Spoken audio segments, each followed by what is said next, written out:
Здравствуйте! Разрешите мне показать мастер-класс по изготовлению глиняной игрушки-свистульки, лисички. Вот такой. Зовут меня Татьяна Михайловна, я преподаватель детской художественной школы номер 4. Для того, чтобы слепить такую игрушку, нам понадобится кусочек глины, уже подготовленный для лепки. Понадобятся стеки. Стеки могут быть как пластиковые, так и деревянные. Понадобится обычный кухонный нож. Также у нас на столе мокрая тряпочка и основа под будущее изделие. Обычный кусочек картона. Берем имеющийся кусочек глины, отламываем от него небольшой кусочек, фрагмент и откладываем пока в сторону. Из оставшегося большого куска раскатываем шар.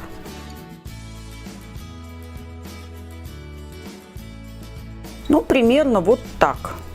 Сильно заглаживать его не нужно, необходимости в этом нет. Приплющиваем одну из частей. Затем берем металлический нож и вырезаем внутреннюю часть. Убираем лишнюю глину.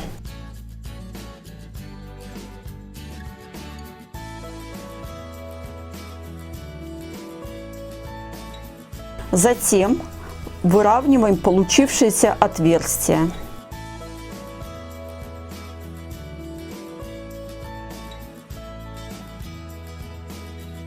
Работа идет руками. Заготовку поворачиваем по часовой стрелке, держа в одной руке и работая пальцами другой руки. Достаточно. Степень заглаженности нас устраивает.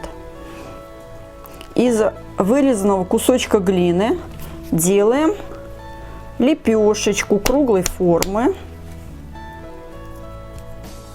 и залепляем получившееся донышко таким образом и примазываем, чтобы место соединения не было заметно.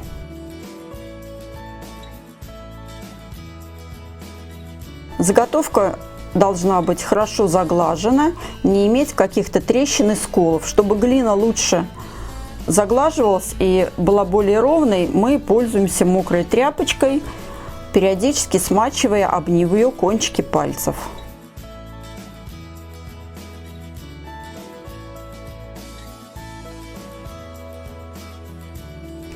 Вот такая вот фигурка, заготовка у нас получилась. С любой стороны соединения донышка с туловищем выбираем место в 5 мм от нижнего края, примерно здесь, и прокалываем внутрь отверстия. Проверяем, не засорилось ли оно. Просто в него дуем. От резервного кусочка отламываем небольшой фрагмент, скатываем шарик и делаем приспособление для свиста.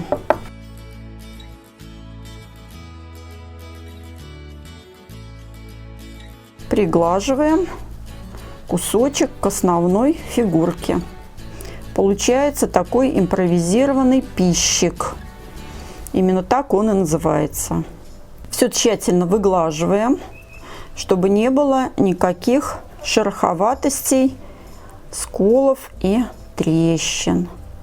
Вот таким образом получился у нас хвостик. Затем делим наш оставшийся кусочек на 3 неравные части. Из 2 частей мы катаем 2 одинаковых шарика. Это будут ушки будущей фигурки. Там, где будут ушки, делаем 2 небольших отверстия, не насквозь фигурки, а только чтобы были углубления. На шарике делаем такой вот штыречек, клинышек, и вставляем в эти отверстия.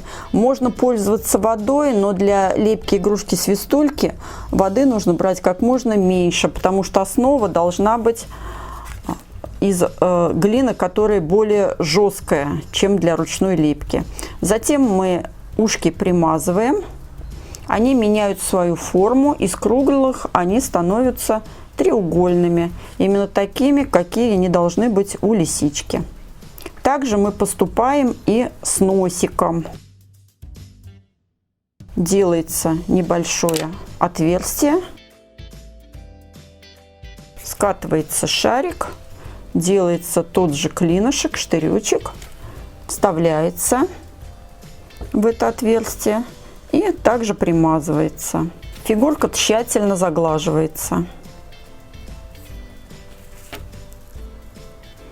В процессе лепки глина может высыхать, поэтому очень важно, чтобы пальчики всегда были влажные, чтобы они скользили.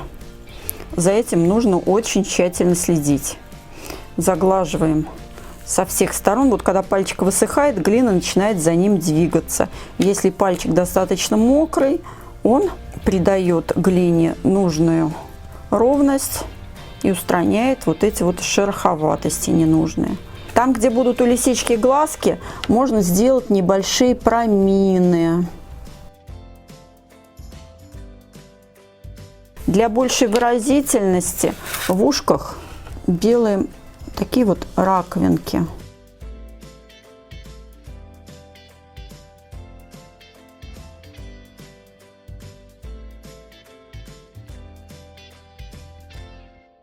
В принципе, фигурка самой лисички у нас уже готова.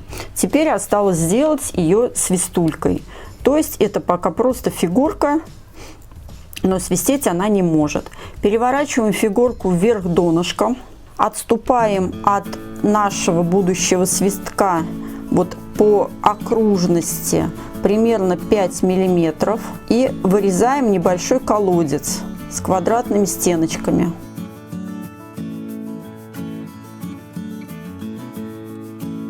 Кусочек глины оттуда вытаскиваем, он нам не нужен. Если часть глины попадает внутрь, ничего страшного. При дальнейшей обработке ее оттуда можно удалить. Но даже если она останется внутри фигурки, это никак не повредит. Вот такое примерно отверстие у нас получается. Соответственно, сейчас нам нужно его выровнять. То же самое, палочку смачиваем об тряпочку, об мокренькую, и хорошенько заглаживаем изнутри. После того, как отверстие обработано, заглажено, мы на противоположной стороне к хвостику делаем импровизированную горку, то есть делаем клинышек, при помощи которого будет производиться свист. Я подрезаю кусочек глины и вынимаю его под наклоном примерно в 45 градусов внутрь свистульки. То есть кусочек вынимается не полностью, а остается вот такая вот горочка, которую мы тоже очень тщательно заглаживаем.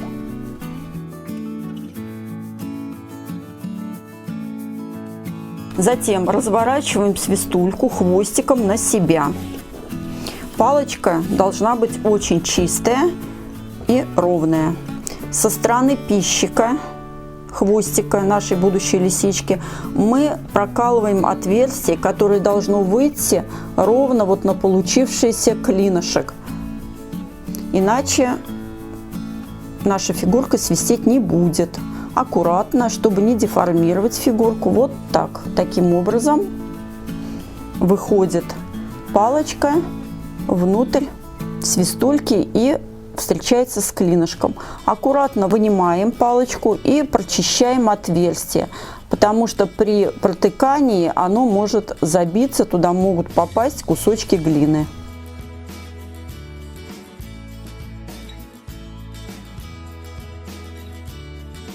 Выравниваем, проверяем. Этот этап очень должен быть проделан тщательно, иначе какие-то посторонние народные элементы просто испортят наш свисток, и она будет, свистулька, нефункциональной. Проверяем несколько раз, заглаживаем, убираем возможные неровности и шероховатости. Но когда убедились, что вся работа проделана правильно, никаких посторонних элементов в нашем канале нет, мы можем попробовать свистульку, получилось или не получилось. Для этого нужно подуть. Наш кусочек глины засвистел. Затем идет декоративная обработка. Можно слепить лисичке улыбку. То есть вот кусочки глины, которые у нас получились, катаем мелкие элементы. Вот присоединяем к нашей фигурке.